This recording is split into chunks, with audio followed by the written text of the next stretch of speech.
Hello, hello, bonjour à tous.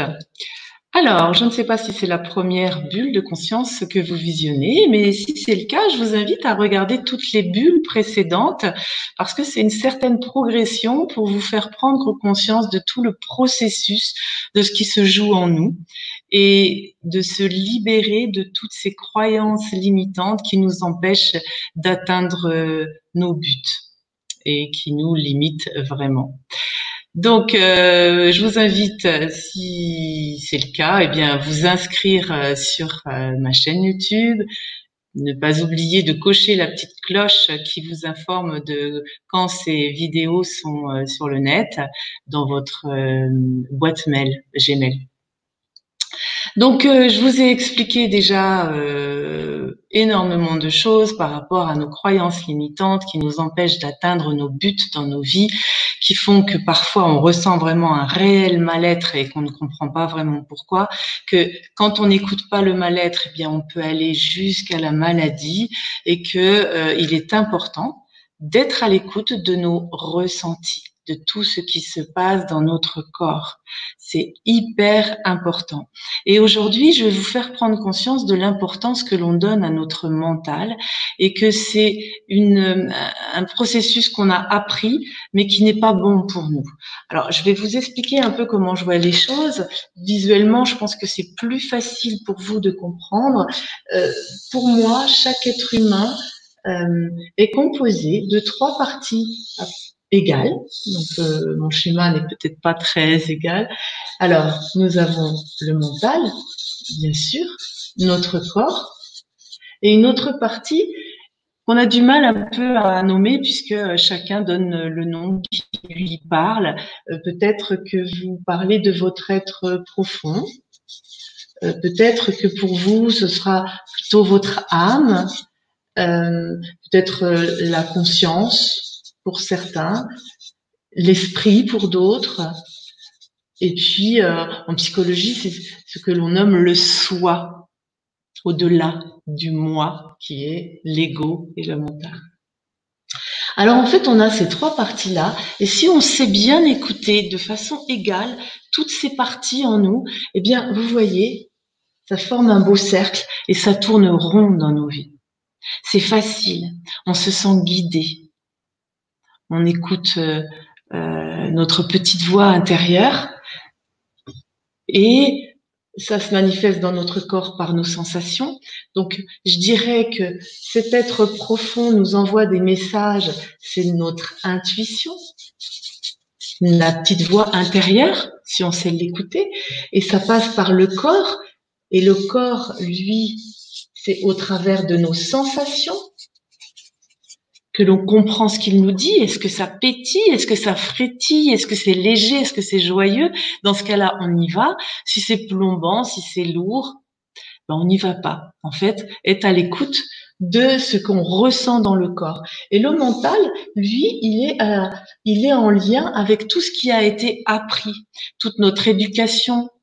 En fait, on a été conditionné, on a appris des choses et notre mental, il est en lien avec notre passé. Il connaît pas le présent, il connaît pas le futur. Donc, comme dans notre passé, on a plus ou moins eu des expériences difficiles, eh bien, quand on est en lien avec ces expériences, souvent, c'est en lien avec des peurs. Donc, admettons que on ait une super idée, parce que l'intuition, ça se manifeste par des idées. Là, dans notre mental, on a des pensées qui tournent en boucle. Et si vous voulez faire la différence entre les pensées et les idées, eh bien les pensées, ça tourne en boucle, ça n'arrête pas. L'idée, c'est comme ça tourne pas en boucle en fait. L'idée, c'est une idée qui vient dans notre tête, c'est comme une petite lumière qui s'allume. On se dit ah tiens, j'appellerais bien ma copine que ça fait longtemps que j'ai eu au téléphone. Si on écoute cette idée, on va l'appeler, on va se dire ah elle avait juste besoin de moi à ce moment-là. Heureusement que j'ai écouté mon intuition, heureusement que je l'ai appelée. Si on écoute notre mental, par exemple, on va se dire ah bah t'as vu l'heure, il est 21h, ça se fait pas d'appeler les gens à cette heure-là. Oh bah non non non, je vais la déranger et puis c'est toujours moi qui appelle, elle a qu'à m'appeler. Voilà. Donc, on le fait pas. Et après, on va peut-être la rencontrer, on va se dire, ah, elle a eu un gros couac dans sa vie, elle aurait eu besoin de moi à ce moment-là. J'ai eu cette intuition, je l'ai pas écoutée. C'est des toutes petites choses parfois, l'intuition. Ça peut être, vous allez vous promener et d'un coup, vous vous dites, tiens, je passerai bien par là. Ça, c'est votre intuition, ça vous met en joie. Et puis, une autre partie de vous, qui est de l'ordre du mental, qui vous dit, bah, attends, t'as vu l'heure, tu vas prendre du retard, et puis t'as pas du tout le sens de l'orientation, t'es jamais passé par là, tu vas te perdre. Bon, bah j'y vais pas. Donc je suis triste, quoi. Ça nous met pas en joie d'écouter notre mental, en fait. Et il faut savoir que notre mental, c'est un exécutant. Donc, on en a besoin autant que le reste. Vous voyez, on en a besoin autant que le reste, si on veut que ça tourne rond. Mais c'est un exécutant.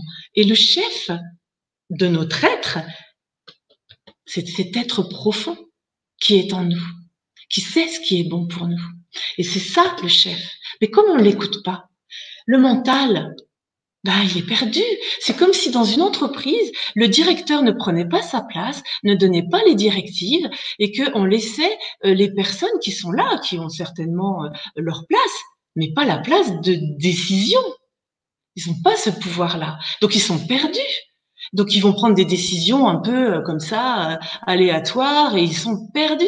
Ben, là, c'est exactement pareil. Si vous laissez la place, parce que dans notre éducation, c'est un peu ce qu'on a fait, on a laissé la part belle au mental, c'est lui qui prend toutes les décisions, eh bien, il est perdu. C'est pour ça qu'il a peur. C'est pour ça qu'on tremble, en fait, qu'on a peur dans notre vie. Parce que l'intuition, on ne l'écoute pas, on n'a pas appris. Donc, vous voyez, l'intuition, on l'écoute peu. Le corps, c'est à peine si on l'écoute.